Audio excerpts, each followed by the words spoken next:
माननीय सीएम साहब का निर्देश रहता है कि अपराध मुक्त उत्तराखंड बनना है, इसके लिए इसी दिशा में काम करना है। इसी प्रकार माननीय डीजीपी महोदय और आईजी महोदय का भी निर्देश रहता है कि अपराध मुक्त उत्तराखंड बनाने की दिशा में काम करेंगे। इसमें एक बहुत बड़ी चीज होती है संगठित अपराध, उसमें इंपॉर्टेंट होता है रियल एस्टेट का अपराध।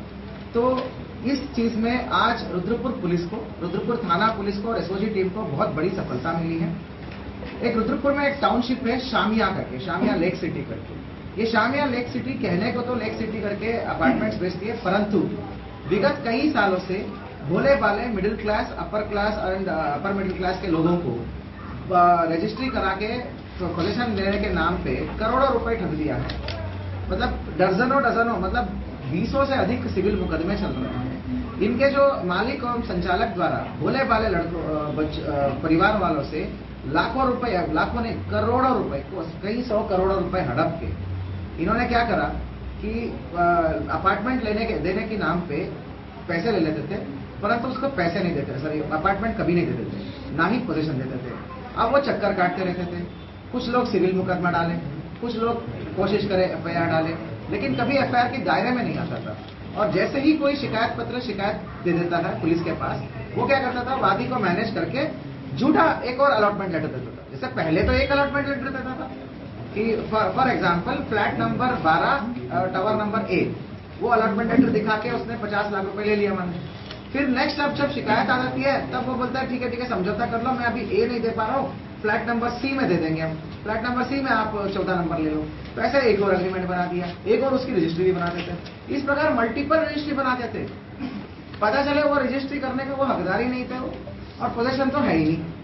तो इस प्रकार प्रताड़ित होकर कई मतलब पिछले 4-6 महीने से लोग मेरे चक्कर काटते थे। मैंने भी कई जगहों पे जांच के लिए भेज दिया था सीओ के पास। तो अल्टीमेटली ये लोग कभी भी इसके संतुष्ट फेवर में कागज नहीं दे पाए शामिया वालों ने, और सीओ की जांच में मुकदमे की संस्तुति हो गई। तो कुल मिला के अभी जो है 4 अलग अलग वादी है, लगभग एक ही परिवार, जॉइंट परिवार में आते हैं, फरदीन खान, फहीम खान, फिरदौस खान और अहम। तो इन चारों लोगों ने अलग अलग कंप्लेंट दिए थे। तो उसके बाद जो है शामिया वालों ने कभी कोई कागज नहीं दे पाए, तो उनके संस्तुति पर हमने मुकदमा पंजीकृत कर दिया है। अभी कुल मिला के 215, 216, 217, 218 4 अलग अलग एफआईआर विभिन्न धाराओं में हमने पंजीकृत कर दिया था, जिसमें 420, 67, 68, 71 और अपना धारा 120B। और जैसे ही मुकदमा पंजीकृत हो गया, इनका ये आदत रहता है, पूर्व में भी मेरे को जानकारी में आया है, जैसे ही शिकायत पत्र आ जाते हैं तो इसका मालिक और संचालक जो है, डायरेक्टर, सब फरार हो जाते हैं और जाके वादियों को धमकाना और वादी पक्ष को धमकाना, डराना, लुभाना और झूठी रजिस्ट्री बना के देना, ये इनकी आदत हो रखी है। जैसे हमने भी अभी एफआईआर किया, तुरंत इनके मालिक और संचालक गायब हो गए। वे कोई यहाँ नहीं रहता, कहने को तो दिल्ली रहते करके, परंतु किसी को भी सही पता नहीं देते। परंतु मैं हैट्स ऑफ बोलना चाहता हूँ, मैं सैल्यूट मारना चाहता हूँ, हमारा अर्जुन गिरी गोस्वामी है और विक्रम राठौड़ है, और विशेष रूप से हमारा एसओजी टीम है, भुवन और विजेंद्र, और हमारा कांस्टेबल से एसओजी का सभी टीम है। वो रात भर डटे रहे और जाके दिल्ली, गाजियाबाद, गोंडा, अलग अलग जगहों पे दबिश देकर फाइनली उस आदमी को अभी जो है, जो इसका डायरेक्टर है सगीर खान, इसको गिरफ्तार करके आए हैं। हम यहाँ पे कहानी नहीं रोके। मेरा सख्त संदेश है सभी को, जो भी भोले भाले मिडिल क्लास लोगों को आप जो है ऐसा लुभा रहे, भाई इनको हम बख्शेंगे नहीं। ठीक है, माननीय सीएम साहब का, डीजीपी महोदय का, सभी का सख्त निर्देश है कि इस प्रकार संगठित अपराध नहीं चले। भाई आपने प्रॉपर्टी बनाया है तो जब तक आपकी कंप्लीट नहीं होती पैसे नहीं ले, और लेते हैं ये किस्तों में लेना। पूरा पैसा लेने के बाद एक ही अलॉटमेंट लेटर होगा, उसको देने में डिले हो सकता है। इस प्रकार मल्टीपल रजिस्ट्री नहीं कर सकते। मल्टीपल रजिस्ट्री करके अभी भी ये तो टिप ऑफ द आइसबर्ग है, इन्होंने कई लोगों को मल्टीपल रजिस्ट्री कर रखा है, एक ही फ्लैट को अलग अलग लोगों को रजिस्ट्री कर रखा है, वो भी हमें जानकारी में आया है।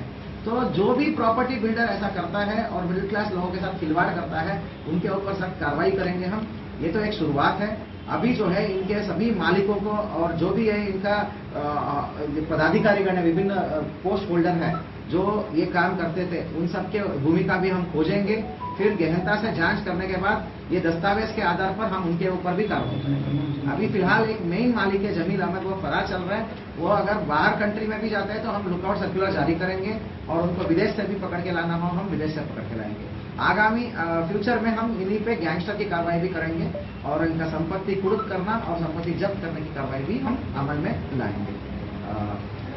Thank you so much. अभी उनको लेके टीम के लिए मैं 2500 रुपए का कैश रिवॉर्ड दे रहा हूँ, क्योंकि विपरीत परिस्थिति में 2 रात और 2 दिन वो मेहनत करके आए हैं और रात भर अलग अलग जगहों पे दबिश देकर इतने शातिर अपराधी हैं। जैसे ही इनको पता चल जाता है कि FIR हो जाती है, फोन नंबर बंद होता है, पता बंद हो जाता है, पता बदल जाता है, 3 अलग अलग पतों पे छुपा रहे हैं। उनको हम आज बड़ा मेहनत के साथ जो है हमारे SOG टीम जो है विशेष रूप से पकड़ के आए। सर, पूर्व के सामने के खिलाफ प्रशासनिक जांच भी हुई, तमाम जो है ऐसी जमीन जो कि कुर्क कर गई थी, उस जमीन को बेचने की बात भी तमाम सामने आई। उसके बावजूद पुलिस की इस तरह से तब कई कार्रवाई नहीं की, क्योंकि तहरीरें काफी पहले से आ रही थी। तो इस तरीके के जो लोग हैं जो इतना सब कुछ करने के बावजूद जो है वो कानून के दायरे में नहीं आ पा रहे हैं, तो उसके लिए उन लोगों के लिए आप क्या संदेश देना चाहिए? वाकई देर में आए, देर आए लेकिन दुरुस्त आए, लेकिन और लोग भी ऐसे नहीं है जो है। देखिए, टाइम से काम चलता रहता है।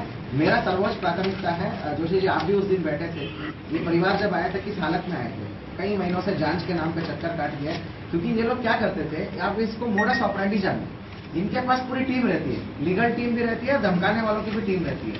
तो ये हर तरह के काम करते थे। जैसे ही कोई वादी शिकायत पत्र लेके आ गया, प्रशासन के पास आ गया या पुलिस के पास आ गया, एक तरफ से इनको लुभा देते थे, झूठी रजिस्ट्रियां एक और बनाते थे, वो वादी संतुष्ट हो जाता था, चलो भाई हमें कुछ तो मिल रहा है अलॉटमेंट लेटर। कभी वो नहीं मिलता था। ऐसे चक्कर काटे मल्टीपल चक्कर काट के एक आदमी को 4-5 जगह पर रजिस्ट्री करा के दे रखा है और उसी प्रॉपर्टी को मल्टीपल जगह पर दे रखा है। तो एक तरीके से ये वादी को ऐसे टरकाते थे। दूसरा तरीका क्या हुआ, डराना धमकाना, इधर उधर करना, छोटी छोटी बातों पे कि भाई देखो तुम्हें पैसा भी नहीं मिलेगा, सब कुछ खो दोगे, चुप रहो, थोड़े दिन बाद देते, धमकाना हुआ। तीसरा एक तरीका होता था, ये अपना कागज में इतना भंडार दे जाते थे किनको, जांचकर्ता अधिकारी को, तो वो जांच जो है डिले हो जाता था। लेकिन मैंने फाइनलाइज किया कि भाई ये जांच डिले नहीं कर सकते, सिंपल जांच ही। भाई जो कागज आपने रजिस्ट्री करके दे रखा है वो आप रजिस्ट्री करने हकदार थे कि नहीं थे। दूसरी बात, अगर आपने रजिस्ट्री करा तो आपने पोजीशन क्यों नहीं दिया। मेरे लिए ये 2 ही चीज है। ये लोग क्या है, उलझा के रखते हैं जांचकर्ता अधिकारी को, साहब हमने उनसे कराया था, उसने हमें नहीं किया, इसने हमें नहीं किया। भाई हमें उससे मतलब नहीं, आप किससे लिए थे, क्या किए थे, आपने कैसे रजिस्ट्री करा, और रजिस्ट्री करने के बाद आपने पोजीशन क्यों नहीं दिया। मेरे को तो 2 ही सवाल का जवाब है, ठीक है ना। तो मैंने जांच को शॉर्ट डाउन किया ताकि संक्षिप्त रूप से जल्दी जांच वाइंड अप हो जाए, मुकदमा हो जाए। और आपके मीडिया वाले साथियों के मदद से मैं आपके जरिए एक मैसेज देना चाहता हूं, जो भी परिवार अफेक्टेड है, मुझे जानकारी में है कि खटीमा से भी मुझे फोन आ गया कि कई सारे लोग जो है इनके नाम पे काफी लाखों रुपए जमा कर दिए हैं, पर उनके पोजीशन नहीं दिया और ना ही पैसा वापस किया, और उल्टा झूठी रजिस्ट्रियां करा जा रहे हैं। हमें दिक्कत यह है कि पोजीशन नहीं दे रहे हो, वो मेरा दिक्कत नहीं है, वो रेरा का दिक्कत है, लेकिन आप झूठी रजिस्ट्री कैसे करा सकते हो और उसी रजिस्ट्री के आधार पर और आगे कई लोगों को रजिस्ट्री कैसे करा सकते हो, ये सब गलत बात है, ठीक है ना। तो हमें इससे आपत्ति है। तो मुझे कई जगहों से फोन आ रहे हैं, मैं मीडिया के माध्यम से यही बोलना चाह रहा हूँ, कोई भी और प्रताड़ित है, कोई भी और परिवार है या पीड़ित है जो शामिया लेक सिटी से प्रताड़ित है, तो आप आइए सामने, विदिन 2 to 3 डेज हम जांच करके आपके अगर कागज सही है और आपके साथ मल्टीपल धोखाधड़ी हुई है, फिर FIR करेंगे, हम गैंगस्टर की कार्रवाई करेंगे, संपत्ति जब्तीकरण और संपत्ति ध्वस्तीकरण की कार्रवाई हम ऐसे लोगों के साथ करेंगे, क्योंकि यही एक संगठित अपराध है। इनके पास टीम रहती है, मिडिल क्लास आदमियों के पास क्या टीम रहती है, वो तो अपना पैसा देने के बाद शांत हो गए कि भाई चक्कर काट रहे। कभी ऑफिस बड़े बड़े बना रखे हैं, बहुत बड़े बड़े ऑफिस बना रखे हैं, लेकिन पीछे काम जो है कई 100 लोगों को इन्होंने ऐसे लुभा के रखे हैं। बेसिकली ये कभी नहीं बोलते कि नहीं देंगे, कभी नहीं बोलते नहीं देंगे करके, लेकिन जो शिकायत करता चला गया उसको दूसरा पकड़ा देते हैं, तुम्हारे को ये वाला अलॉट करते हैं, अलॉटमेंट लेटर भी दे देते हैं, स्टैंप भी देते हैं। ये सब गलत है, ये कानूनी रूप से धोखाधड़ी, फर्जीवाड़ा।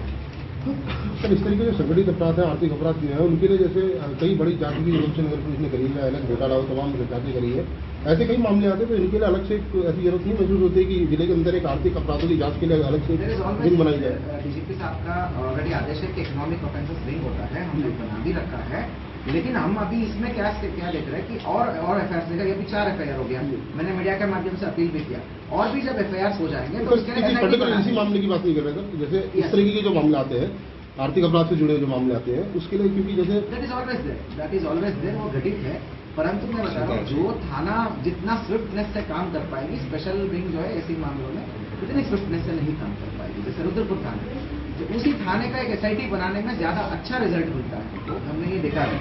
तो इस मामले में भी मैं SIT का गठित करूंगा, तो एक विवेचकों की 2-3 सब इंस्पेक्टर्स की टीम बनाऊंगा और एक गहनता से पर्यवेक्षण करने के लिए टीम लीडर के रूप में राष्ट्रपति अधिकारी को नामित करूंगा।